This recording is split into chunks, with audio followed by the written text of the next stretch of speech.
Welcome to another episode Out of the Blank podcast. I'm here with my handsome friend, and for all the video listeners, you'll be able to enjoy the beautiful beard I am looking at myself. His name is Harrison. What's up, brother? Hey, doing great. Thanks very much. And yeah, thank you for inviting me down because yeah, it's an interesting experience for myself. Is it a first podcast? Yes, kind of. Yeah, I jumped on a friend's podcast a little while ago when he was doing sort of gaming, sort of tabletop, all this sort of stuff. You know, podcasts talking about that sort of thing. But this is a bit more interesting, a bit more I'm on the wacky in-depth. side of life. You can say it. It's okay. Yeah, on the wacky side. But no, it's good. I'm intrigued with this, and I like it. I feel quite honoured to be invited to join you. Well, I appreciate it, man. Well, for instance, what exactly, I guess, about yourself or what's ever on your mind, really? Like, I always like to pick people's brains, and I feel like, people have these thoughts that go in their head probably all day long, but a lot of times it doesn't really get spoken. Hmm. Well, it's just kind of difficult. I have a lot of strange thoughts, I think. Mainly because I think my line of work, it's because I work as a cremator technician in a crematorium. So I'm seeing sort of end of life every day, all day. So yeah, you do sort of really do think about, well, I guess like people's lives and what are we Life doing with after our lives. death. Well, yeah, even that. There's lots of theories on it. And you have to kind of go, well, is any of it true? Is it just end, not a sort of a stop button and that's it? Or, I think when we look at science, can it answer something else? Is the energy that we are, or our consciousness, does it change? Does it form into something else? Who knows? But yeah, it is. Can be quite an interesting career. Just I seeing. always talk about it. It's a little bit like I think people have an energy inside of them, and if you've ever seen like a dead person, at least for someone that's listening, maybe not yourself, that would be weird if your job you never saw a dead person. But when you look at that, like the energy just seems gone. Like there's a vibe in the room that's no longer there anymore. Like not in the maybe in the person itself, but like there's just this weird feeling where it's like you look at it, you're like, it's like staring at a wall compared to Oh actually yeah. staring at a person, even though that's your family member, or maybe that's a friend or Mhm. someone you might not know or know. There's just nothing there. And it makes you wonder where that went. Does it dissipate around? Does it go somewhere else? I mean, everybody likes to believe that there's a heaven. Some people don't want to believe. And it's just like, I honestly, I think everybody's got a piece of the same puzzle. I don't know who's right, who's wrong. And I'm kind of like, Mhm. I think everybody has that curiosity to figure out what it is. Yeah, no, very much so. Yeah, actually, it's funny you're saying about that feeling, that sensation. Like one of my friends who's a carer, sort of helping older people who've gone into retirement homes and that sort of thing. And he said it's like that sometimes when they sort of pass in the night. And he said you walk into the room and you don't even have to see them. It's a sensation, it's a feeling. It's a well, what is that actually? Yeah. What are we picking up? Yeah, Yeah. is it a lack of something? I think it's just like, man, I don't know. I don't know if it's like in some like low level or frequency, a different frequency in our brains, like people that have psychic abilities or people that are able to predict stuff or do something where it's like, how are you getting that? Like, how do you have deja vu? That's got to be on a different frequency or something for a lot of people. But when you see like someone that's no longer there, no longer alive or with us, and you can sense that that energy's gone, I'm like, that's a different thing. Like maybe our energies, our frequencies, whatever, somehow they're like all kind of connected on a little primal level of things. I think it might stem back that far. It's just so hard to, everything's just speculation when it comes down to the grand aspect of things. You know, it's funny because like I did message you through at Twitter, and on your Twitter you said ex-cultist. I was like, yo, is this guy like in one of those sacred cults? But you had a better kind of description of what it was, you being an ex-Jehovah's Witness. And it's like, see, I think religion's needed, but I think Mhm. at the same, because it's also cool to have belief. You want to believe that, you're not just gone, but so much of it, like nowadays, and especially like even back in the day, it's not like It's just it's difficult, I would say, because they're not doing it in the best of forms. That's why you see so many people practicing from home or choosing to Mm, be religious out of their household and practice the word through their own interpretation is because mm, everything's done in this strict hive mind aspect of things. And I'm like, that's a freaking cult if yeah. I've ever seen one. Yeah. Oh, definitely. It's like I've always thought, or at least I've examined, when you see um, faith, a lot of them in the bare bones of it is actually, wonderful sort of support. It's a wonderful structure with, lovely teachings in that say that bare bones.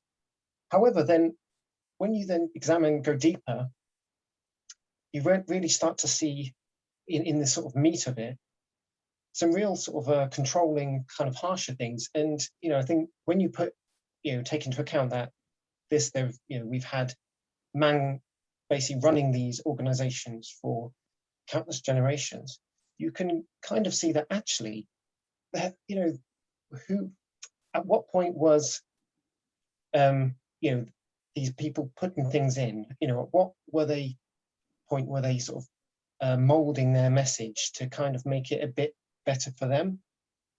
Like I say, growing up as a witness, you look at the Bible and there's some really um kind of harsh things, especially in the treatment of women or the treatment of people with different views. And it's shocking and harsh, and it jars with the concept that God is love, and God shows love, and He understands us, and He sees our heart and things like this. So yeah, so I do think there's been a huge amount of corruption with any sort of organized religion, that there's manipulation, there's alteration and changes to make this thing a tool of the select few rather than this, family unit, you might be able to call it, that looks after everyone. Do you think that maybe it starts off because someone had their own interpretation of who God or what God is, and he decided to write it down or put it in a book that everyone sees it as law, but then people have kind of turned it and manipulated it to fit their narrative of who God is? Because I mean, going to different churches, my cousin's I would call him a Bible beater. I love Yeah. him to death. But we're just like, I would always try, like, if I spent the night at his house on like a Saturday or a weekend, I would leave by Saturday night because I wasn't staying to go to church on Sunday. It's not that I Mm, wasn't religious, it's just every time I asked a question, I really never got an answer to things either, and I think that's the point of faith is you're really supposed to kind of just trust and be that. But like you were saying, the idea of what it was or what it says starts to get skewed sometimes based on what that person is making their own interpretation and trying to tell you what it is. Everyone's going to have their own interpretations off of something they read. I could say the dog went to the store. You could say, well, there was a dog. Your mind immediately thinks German Shepherd, starts thinking out breeds that or ones that you're connected to. mm, You had a dog when you're a kid. But to me, to tell you, no, the dog is a Labrador, you're like, but it doesn't specifically say lab. It would say lab if it was a lab. So then I can leave it to my own interpretation of what that dog is. mm, And I think it's very important because that's where it starts to go a little bit awry, is like you start realizing you have questions, you have things that you're being told what God is. And then you start to be like, well, then why are we enforcing it this way? Shouldn't he accept all if it's like counterintuitive to each other? Oh no, I definitely agree. I mean, I've long thought that religion is grown a bit like a game of Chinese whispers. I'm not sure if Yeah. you play. Yeah, it's like one person says something, then as it sort of moves around, it gets slightly distorted because someone heard it wrong, and then somewhere down the line, there's always that one person who kind of completely changes a whole section of it. And so you get this massive, a big change of faiths and viewpoints. And like you say, these people and followers are being taught to follow it to the letter. You just do what we tell you. We're the inspired ones. Um, so yeah, so it's a very it's an interesting subject, and when you do sort of step back and look at it, you can see similarities between faiths. They show the same sort of respect towards um, all sort of people. They talk about showing love.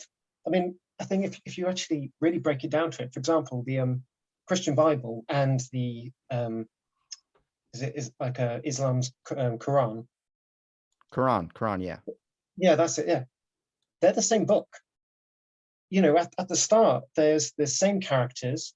The antagonist of the book is referred to as Satan and devil, and it's like, well, it's just slightly different prophets later in the book. And you look at this and you go, well, if that's just cultural. That's how that faith, well, part of it developed going this way. Ours developed coming from going, to the West into Europe. So why can't they just look at it and go, oh wow, this is great. We could merge these texts to be one big, book of all of our views of how it all formed and all the messages.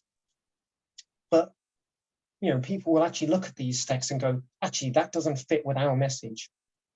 We'll disregard it. We'll cut it out.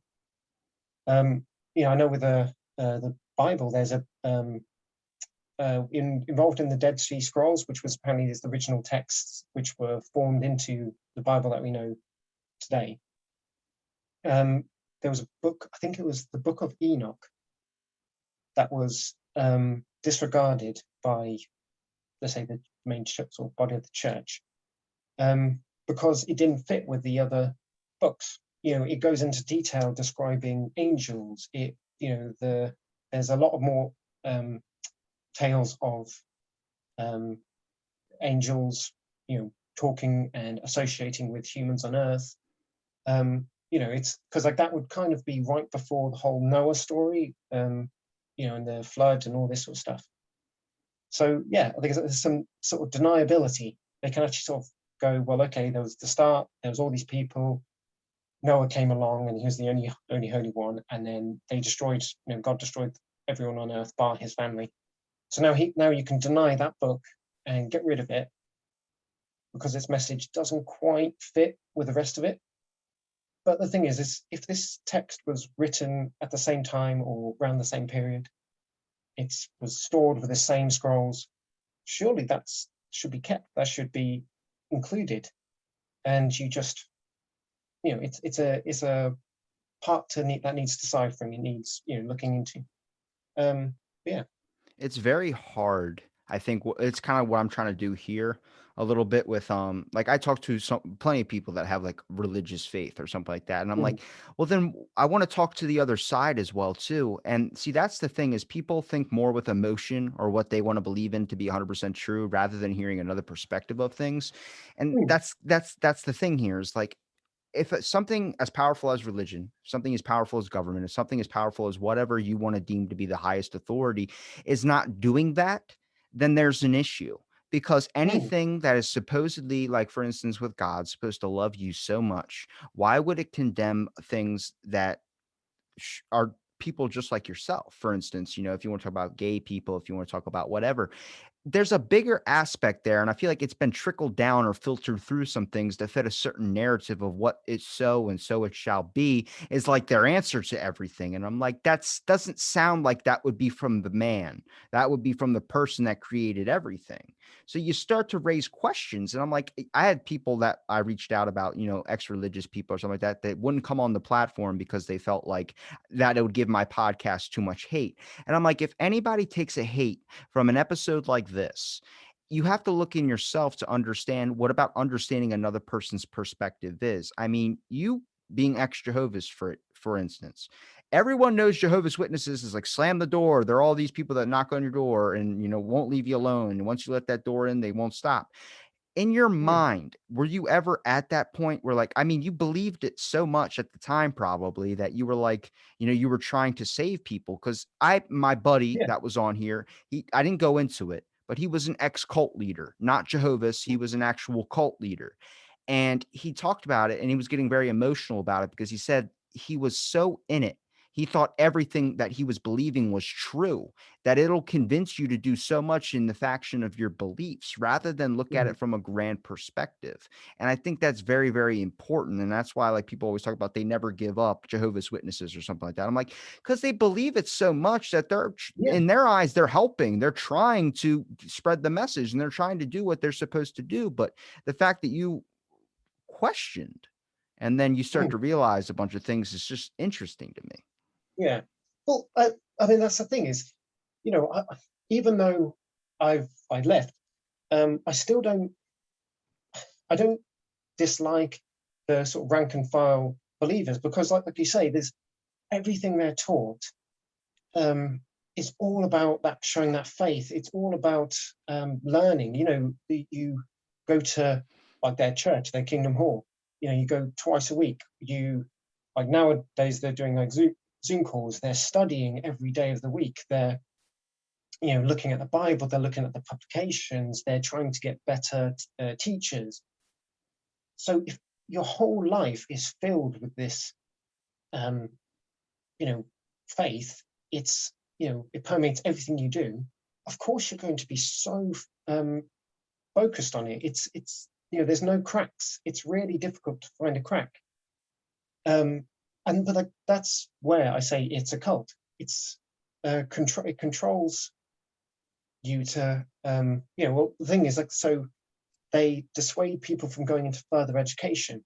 And it's actually kind of funny because they've got this worldwide broadcast. So there's 7 members of like their governing body, which are like their kind of top guys. And one of them actually said about not going to university because the brightest, free, critical thinking and eloquent speakers are the sort of people you will meet at university. And to me, I thought, well, that sounds all right. Talking to someone who's a free thinker, who's willing to discuss a point and to look at both sides, and even just debate a point. They um, you know might not agree with the point that they're taking, but they're looking to see how you can debate and how you hold your argument together. So yeah, it's very interesting. And like for myself, I mean, like I actually, yeah, I think I was really working my way in and really sort of making that effort. But I went through what they called disfellowshipping, which is basically if you do something wrong, they don't think you're sorry enough, so you're kicked out. But to get back in, you have to keep going to meetings. You have to keep showing you're studying. You've got to show signs that you're repentant. So for over a year, I couldn't speak to my family. I couldn't speak to my closest friends. And of course, because of being raised a witness, all my friends were witnesses. I didn't have any friends who were outside of faith. So imagine being like totally alone, isolated for a whole year or over a whole year. So it was a horrible experience, and I really made the effort to get back in. But it was actually during this time I met, which is who's now my ex, and she was one of these sort of people who would ask me questions about the faith and make me examine it as I'm telling her about it, and I start to see the flaws myself. And I think that's a really important part. You can um, argue all you want with someone of a belief system, whether it's political, whether it's religious, but it's down to them to see the flaws themselves. It's down to them to break, crack open their faith, their devotion, and to examine it further and actually go, well, I don't agree with that. It's that's not the nicest thing. Looking back, there was definitely points I had issues with, um, and you sort of think, oh well, it's just because it was the time, it was what was done, but still, we're following a belief system that still says this is very valid and this still needs to be followed. Yeah. So I do think this, like, that critical thinking, that willingness to discuss. I mean, to be honest, actually, it's kind of funny. In the actual scriptures, it does actually say, test every inspired work. So it's basically saying, look at the Bible, test it. If it feels that it's right, if it feels it fits, and it feels it's true, then it's inspired, and you follow it. But if it doesn't, if something doesn't fit, continue to test it. Don't follow it. Question it, raise questions. Challenge it. Um, but of course, we've, especially in the organized religious sort of hierarchy, you raise questions, and that's an issue. That's a real problem. In fact, that's what gets you excommunicated. That's what gets you disfellowship. That's what gets you kicked out. You become a pariah. Eventually, Um, when I was mm, skipping out on all those church meetings my cousin would have on Sundays, the church asked my aunt not to bring me around anymore, because mm, I was asking way too much questions and I was trying. And I think this is part of their reason why they don't want you to, like Scientology does, like, don't talk to your family members, don't talk to any of this, especially if you're not in the group mm, anymore.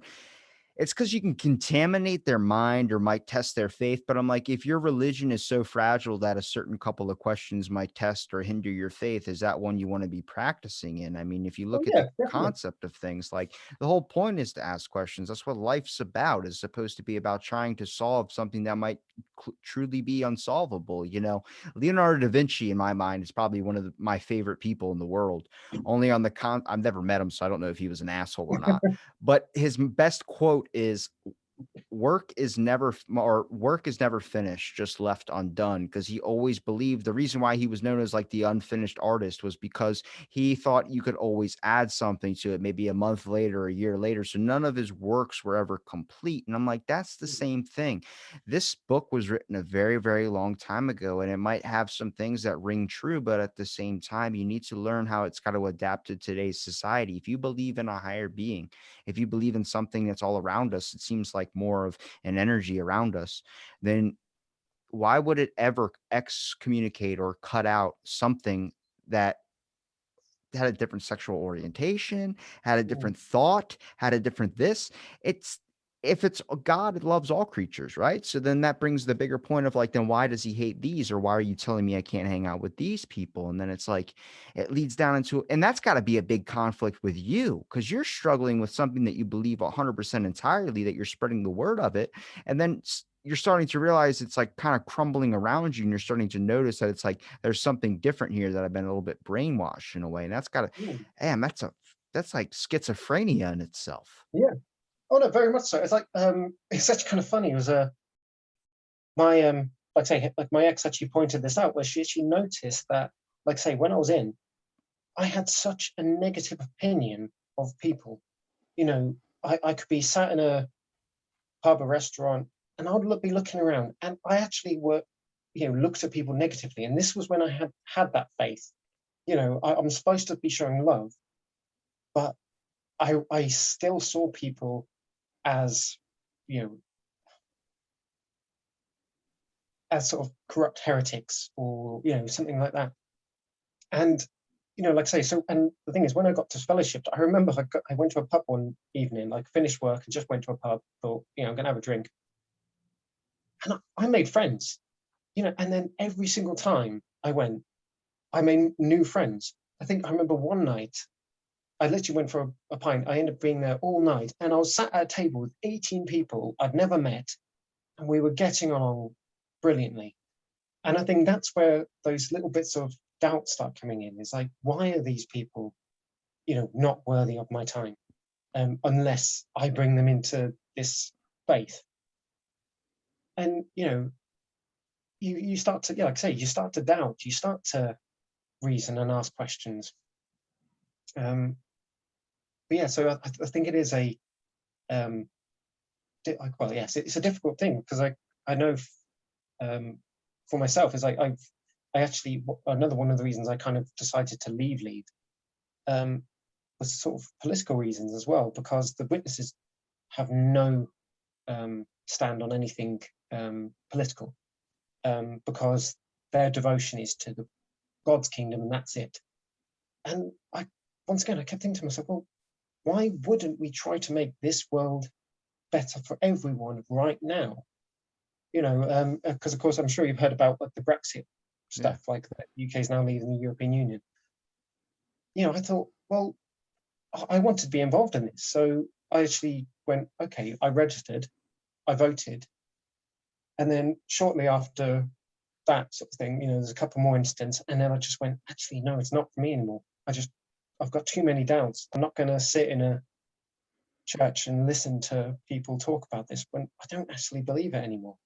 You know, yeah, I think when you look at some, I say some political figures, and they really are trying to make movements. They're trying to unify people. They're trying to improve things for everyone.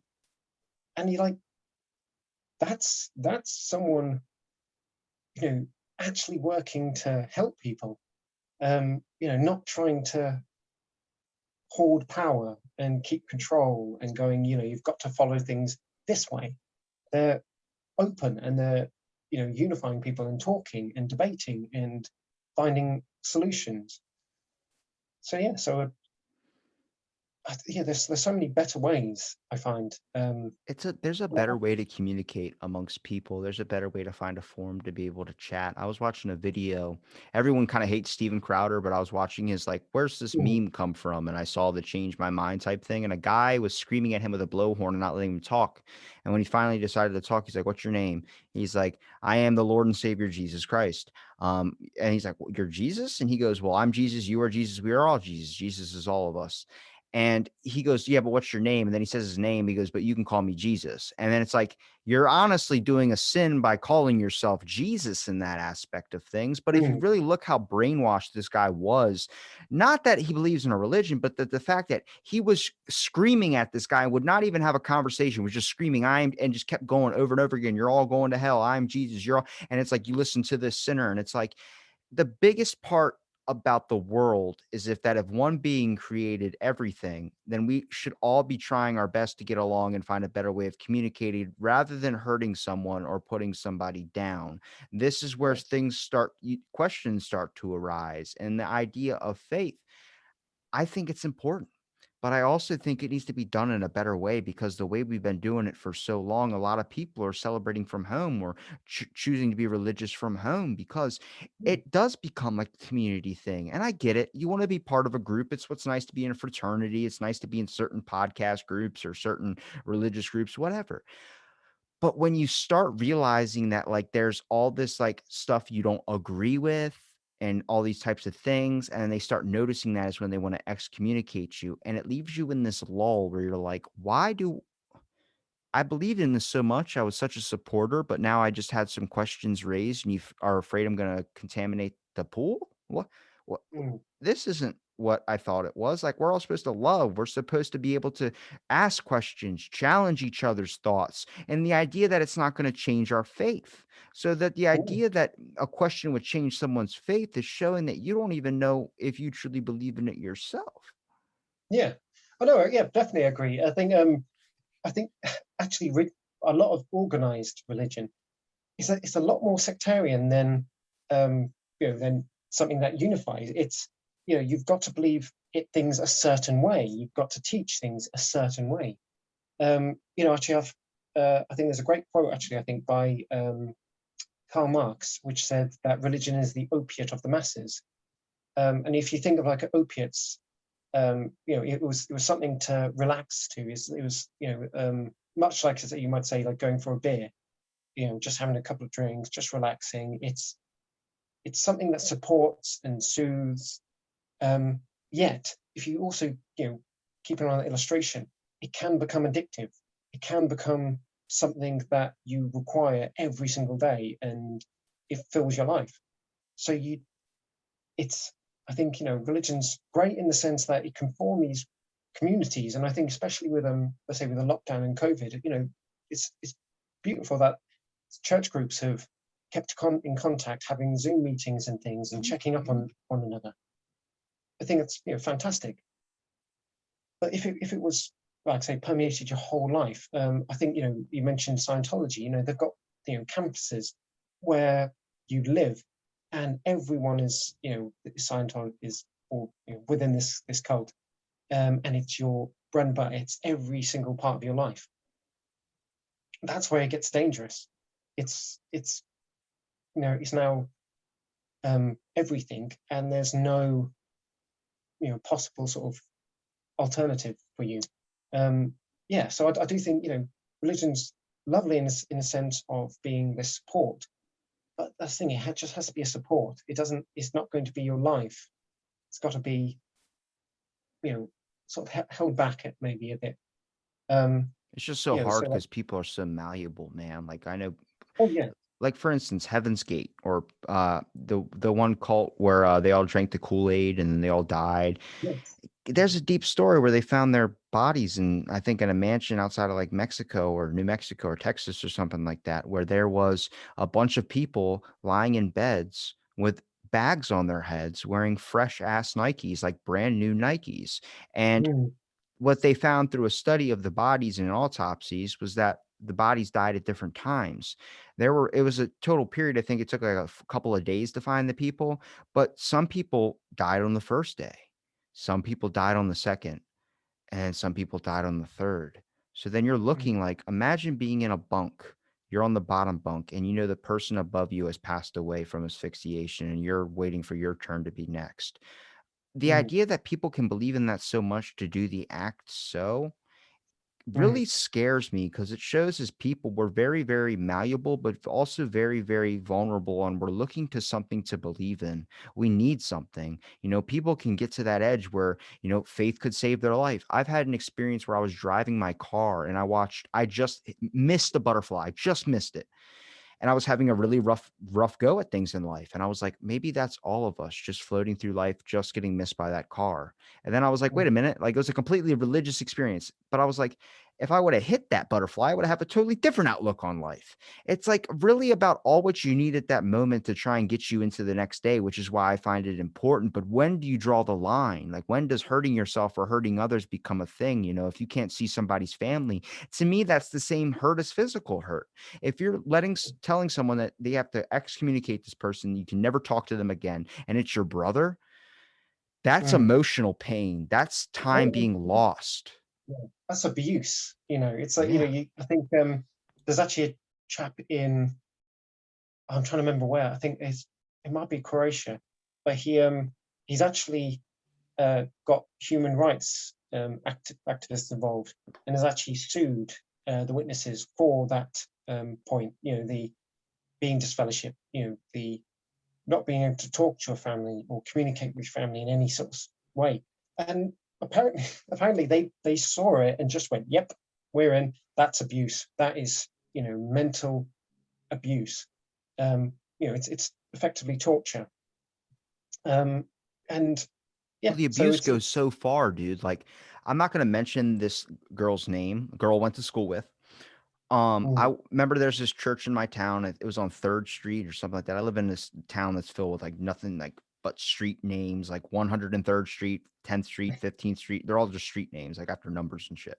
But on 3rd Street there was a church, and it burned mm, down. And I was like, well, I guess someone, as a joke, I was like, well, I guess someone got fed up with the church and decided to light a cigarette under it or something. mm, And then the news report came out, and the girl's dad was the priest there, and he had set himself on fire and ran into the church and then burned the whole entire thing down. And I was like, why? And then like she even talked about it. She was like, well, he just kept questioning things, kept realizing he's been tricked and been lied to, and it's been everything. Like the head person that was running the place, it was corrupting. He thought, he didn't know what to believe anymore. And it was like, that's where I see the abuse part that I don't like, is that people mm, can snap on an instant, and maybe they may never snap. But if you tell someone they believe something for 40, 50 years of their life, and then they find out it's all like, I don't believe in this anymore, it's a very big shock to your system. It's so much so mm, that you could do a drastic act like that. And I don't like that, because any religion, even if you stop believing in it a little bit, it should never pressure you to the point of being able to hurt yourself in some type of way, where I start to question, like, what God would want that if he created everything? mm, It's like you start to pin little points in it, and they'll have their own arguments and stuff too. I'm on neither side. I'm nor not religious or religious. I'm in question. Because I Mm, look at everything and I'm like, I see aspects of the Mormon religion. Being able to keep a journal, that they have journals from like when they fought the Indians, to be able to read those and keep a log every single day you have to write in a journal for future generations. Same thing with podcasting. I'm leaving a record for whoever's after me.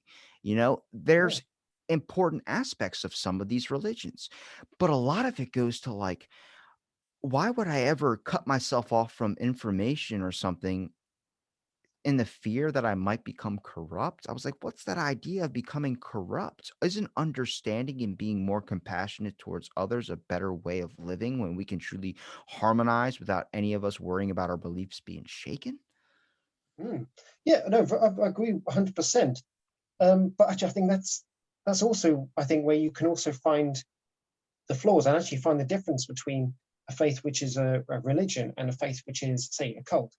It's it's that control. It's saying you can't learn anything else. But basically, like you say, because our big teachings aren't going to hold up to it. You know, if I think any faith that's willing to go, yeah, okay, go off. I think even actually, I think it's the Quakers, isn't it? The one who kind of live very basic lives, farming. All I They know don't about use Quakers is they're on the oats jar. yeah. But no, yes, okay. So it's like with the Quakers, because of course, like they just use like farm tools, um, horse drawn, The all this sort of Amish. stuff. Amish, that's it, not Quakers. What am I on about? Yeah, they There's so apparently many, it's it's like hard to keep track. yeah, it is, yeah. But I find it actually good. They actually have um, I think when you sort of they say coming of age, Oh yeah, where you coming of go out and experience all the sins of the world is what they call it. yeah, and you're allowed to just go experience it, make your own decision, and then come back. And it's like fantastic. You've basically just said, look, you're allowed to do it. You're under my roof and you're living as I'm dictating. But as soon as you're ready to go, experience it. It's down to you then. And that's I'm like, yeah, fair enough. That's at the very least they've given those who are following it a choice. Um, but you have to be given that choice. That's the thing. You have to be allowed to study books of other faiths. In fact, actually, so growing up, I actually did that myself. I'm sure if anyone sort of knew, I probably would have got a slap on the wrist sort of thing. But I looked at other faiths. I looked at parallels. I looked at their folk tales and their stories, and from there I looked into the cultures, and I enjoyed it. I enjoyed learning about other faiths and other groups and other cultures. In fact, one of my favorites, and I think it's kind of become a bit more pop fiction at the moment now, with is kind of the Nordic Scandinavian mythology. You know, what I love about that, it's not so much a religion that they go, okay, you've got to worship so and so this way, or make these offerings to please this god. It's kind of like, I think it's a bit like I don't know, sort of a Cosmo magazine. It's going, oh, this god went off and did this, so our celebrity, our hero, oh, he likes drinking and he did this in this tale and stuff. And then people, like all the people who followed it, kind of went, yeah, I like that. I'm going to drink like that. It's a bit like copying your favorite film star in hairstyle or the way they dress. Um, and I just thought, well, that's kind of cool. It's people just wrote stories, telling like tales that they could talk around the fire during the long winters, and people just went, yeah, I like him. I'm going to do that. I'm going to act like that. And I think that was just nicer. It's not controlling. It's not demanding anything of its followers. It's down to us to kind of decide that actually, yeah, I want to do that. Yeah, a tale Yeah. should be left open for someone's own interpretation, not being conformed or put into ways for when they say for you to be able to understand, I start going, understand what the message that you think? Because I think everyone should Mm, have their own idea of what that is. It's crazy because with Norse mythology, we're actually starting to see relations with that more with modern times and more about people correlating with us throughout our history rather than Greek that's been taught for so long that we relate Mm, more to Greek mythology. It's true we got a lot of our inventions from there, but the barbaricness of people in nature does stem with some Norse. I mean, the fact of conquering, the fact of creating organizations, the fact of spreading around our seed, whatever it is, we relate more in those aspects of things, but it's very, very hard to be able to promote that in books to people. So it's mm, easier to be able to conform it into a different way to make it more what they would think would be a peaceful situation. But right now, it just feels like a lot of people that have, I think it's 47% of the population doesn't believe in a religion. And that's in mm, today's age. And I think it's because a lot of the things that they raise questions to they don't really get answers to, which is not necessarily the point, but it's the aspect of like they feel like they've been lied to.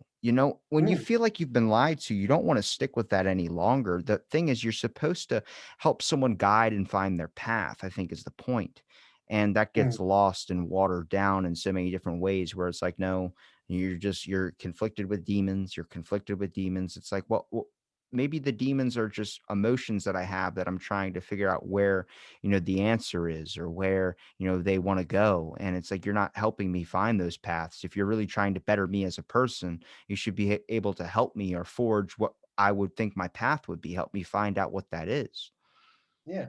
I mean, I definitely, I think people are definitely sort of waking up to it. It's I think I find it interesting that actually, for example, the UK, um, we're not considered a Christian country anymore because the amount of people that actually attending churches and are count themselves as Christian is dropping rapidly, while people who are coming over from, I say, Eastern Europe, who are mostly Orthodox Catholic or the like, that's growing.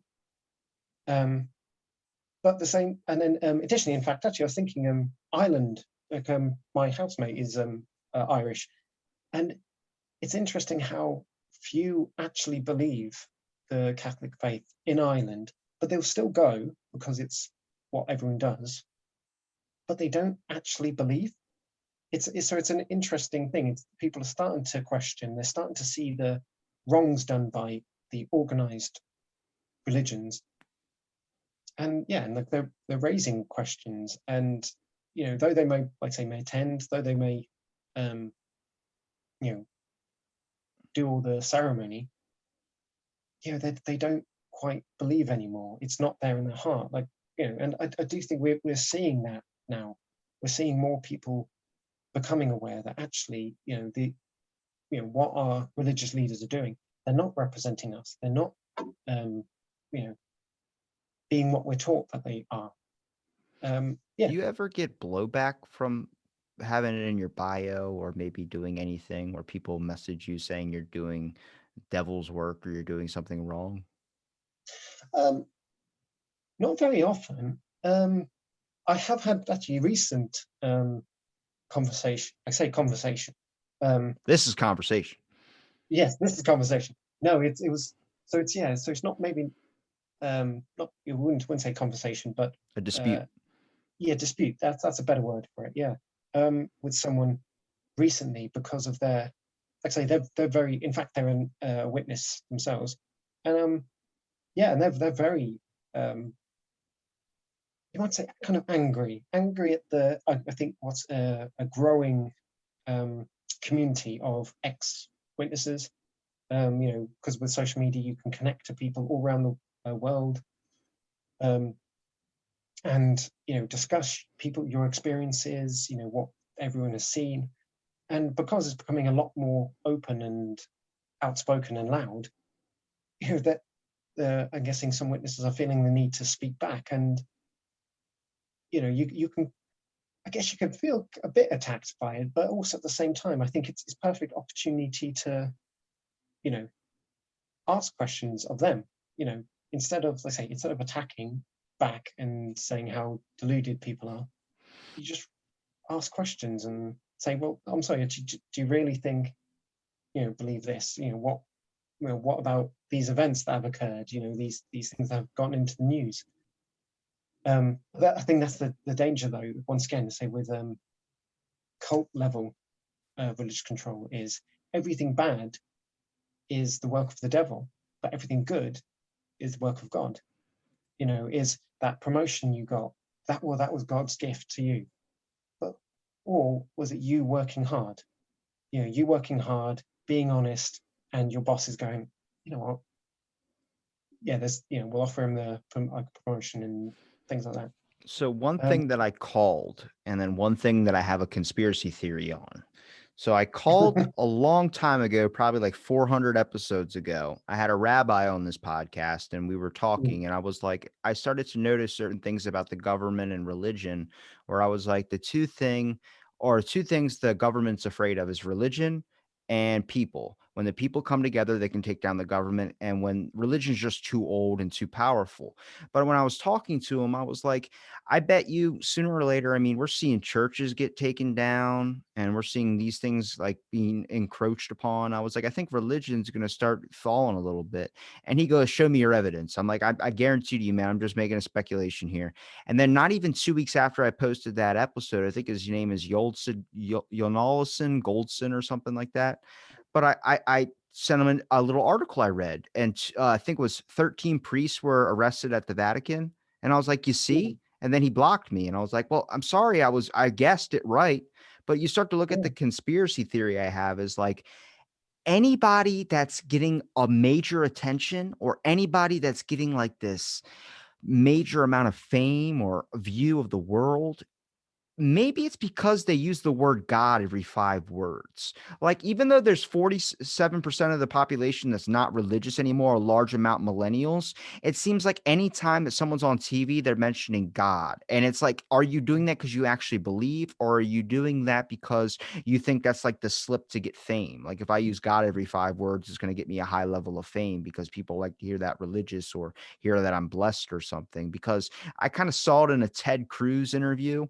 It was him and his mom, and they were like, asking her questions about her son who's sitting right beside him, which was the most crappiest thing I've ever seen in my entire life. But she was like, the interviewer was like, and you go to church? And he's like, every Sunday. And his mom just looks over at him and goes, every Sunday? Like, what? Like just you could tell she's like, what are you talking about? Every Sunday, like every day. And they kept it in there. Like, they kept that in there for people to see, like, they didn't edit it out or anything. And he was like, well, I go.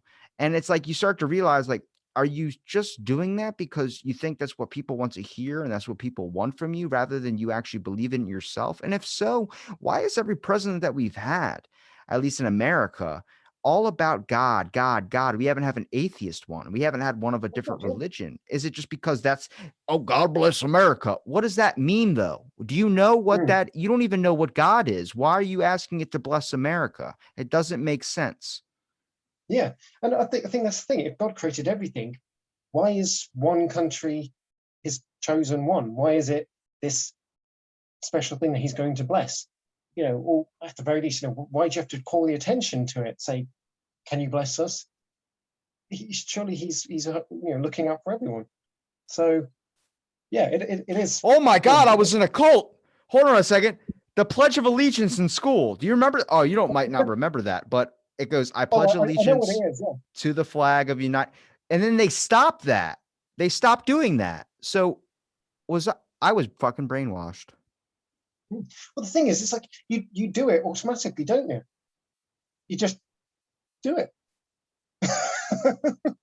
The look of realization. Oh my God, I have a come to grips moment right now that I might have been that's why I said the education system's a cult. That's my number one example I'm going to use always, the Pledge of Allegiance, because I did that without even thinking. That's just what we had to do. And I remember I would sit down with it and they told me to stand up and salute the flag because it's in honor of our troops. And I felt bad. Is it in honor of our troops, or can I pray for them, or can I do something like that? Why do I have to worship a flag of a country that I might not necessarily trust a lot?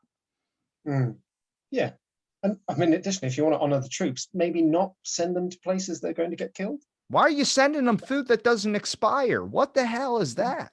I get it. Oh, Mm, let me send them canned vegetables. What the fuck? Send them a mm. freaking B&B ticket or send them a freaking coupon to Denny's. I don't care. Actually, that might be a punishment if you send them a coupon to Denny's because Denny's is awful. But you start to look at things like, oh my God, like realizations. I have to send you a podcast with Adam Egget. He was on the Mm. Norm Macdonald show. He was his co-host. I don't know if you know who Norm Macdonald is. He's a famous comedian. Yeah, I've heard him before. Yeah. He had a cult experience that he talked about. He found out 20 years later. That's a little bit more of what everyone would think of when you say the word cult, because like there was a girl that sliced her own throat open. There was a kid Mm. that jumped off of a cliff.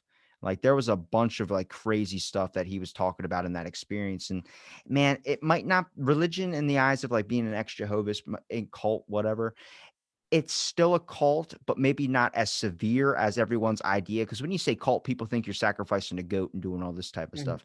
There is other forms of brainwashing. Education system could be a cult. You know, certain Mm. groups, Freemasons, I consider a cult just because there's this weird group fraternity type vibe, and it's Yeah. that it brings into. I mean, they literally changed the word occult to mean finding things that can't be seen by the normal eye. Like Mm. that's because there's a lot of stuff that we're not really realizing or paying attention to the minute details of things until you finally discover it one day. Yeah.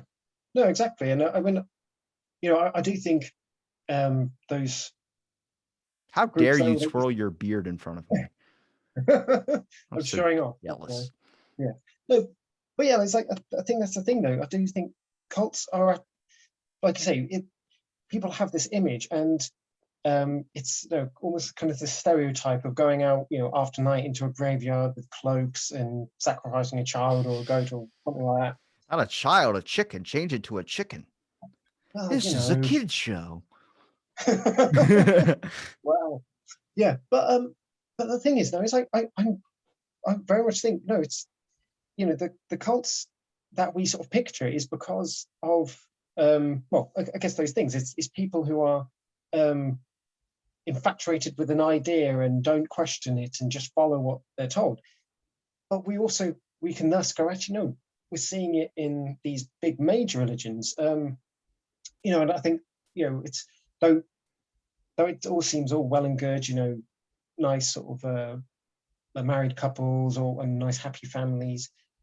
There's a lot of bad things that of course can happen in these bigger religions because it's brushed under the carpet. With the Jehovah's Witnesses, there was a massive uh, issue with like sex abuse or child abuse in particular. I mean, I'm not sure if Leah Ramini, is it? It's Leah Remini. She's hot as shit. Yes. But she did a special on the Jehovah's Witnesses, and honestly, I would definitely recommend watching that out. But because the experiences of some people on the show, one girl, well, it's really sad. One woman, she married someone outside the faith, so because of that, she was disfellowshipped, and feel like worried and terrified for her daughter. She put her daughter up for adoption to an elder. An elder is it's kind of a priest. He takes a lead in the congregation. So a trusted man. Turns out pretty much the same day that girl went home with this man, he started to abuse her. And it wasn't until like a couple of years later when one of like this girl said to her friend, "Does he touch you too?" And her now adoptive mother overheard. Did something happen? Because everything was just sort of hidden and brushed under the carpet, and like I say, these trusted people within these congregations. And it's heartbreaking to think that a mother would feel the need that actually I'm the damaging one to my daughter. So I've got to give her over to someone else. And it's horrendous to think, anyone feeling like that, any parent, I'm sure would, they would fight to their last breath. But then to think that if your child stayed with you, that you would be more of a harm to your child, that once again, more emotional, mental trauma in a single instant. Yeah. I had to Google what that I I had to Google what that Scientology thing was again because I got to remember to watch that. I remember I saw it and I was like, I heard her on Joe Rogan talk all about it and stuff like that. I was like, it's got to be the same Mm. thing. But the fact that there's a thing called going clear, and I'm like, Jesus, like Mm. What are we doing here? This ain't a Dr. Seuss book. I'm just like, what? Come on now. Harrison, dude, you giving me enough of your time, man. I appreciate you talking about this with me, man. It's been an interesting conversation for sure. Definitely one I'm probably gonna have you on again to talk more about. This is it's Oh just no, definitely. it's definitely something like I give you credit to too, because there's probably a bunch of people out there that don't believe in religion and are probably following you and looking for someone to follow because like you said, it's rising that people are talking about this now because for so long Mm. it's always God this, God that, God this. And a lot of people are like, well, where's the voices of the people that, they'll comment, but then their tweet will get deleted. And I'm like, well, make your own platform. You'll build up the following. Mm. Oh no, most definitely. I do think it's a fantastic community, and people are speaking out, and I do think that's really important. And I think there are alternative measures now to speak out about that sort of control. I mean, like the thing is though, is like I can definitely see it in more aspects of life than like you're saying about in education. You can see it in the way, I'm sorry to say, but businesses are run. The way um, they stop people from talking about the pay you take home. It's a method to stop you unifying and going, actually, that's not fair. You're being treated worse off than me. And sure, if I was selfish, I'd go, all right. But at the same time, I'm also going, well, they're my friend. I enjoy working alongside these people. I'm going to actually speak up about it. You like, and like I say, in the education system, in politics itself, there's if you're part of the party or any sort of group, you just follow what the leaders are doing, and the leaders are right. But I think especially nowadays, we're seeing very little competition or difference between those two leading parties. In America, the Republican Democrats, it's the same party, just different color tie. Over here we've got the Conservatives, Labours, they're the same people. And but people within these groups will fight venomously for it. I think actually that's some of the most, I guess, abusive conversations you'll have online, with people is things like politics. You delve into it, you raise questions, even being a part of the group, you raise questions about your own group, and wow, the venom that comes off it. It's interesting, but once again, it's something I noticed from growing up in a religion that had so much control. But yeah, Well, no, I've really enjoyed this. thanks, Harrison. Where can people find you at, man? I want to make sure people can find your Twitter page. Do you have any other links that people can find you on? Well, of course, I've of course got my Twitter sort of is uh, just Cairns 552. I of course got a Facebook page. I think that might be actually linked in my Twitter as well. But yeah, I really haven't sort of gone out on any other platform just yet, but I'm definitely thinking of doing so, just because it's these sort of things do need speaking out about. But yeah, I think actually you've kind of inspired me to do so as well. So I'll probably Start be a doing podcast. that.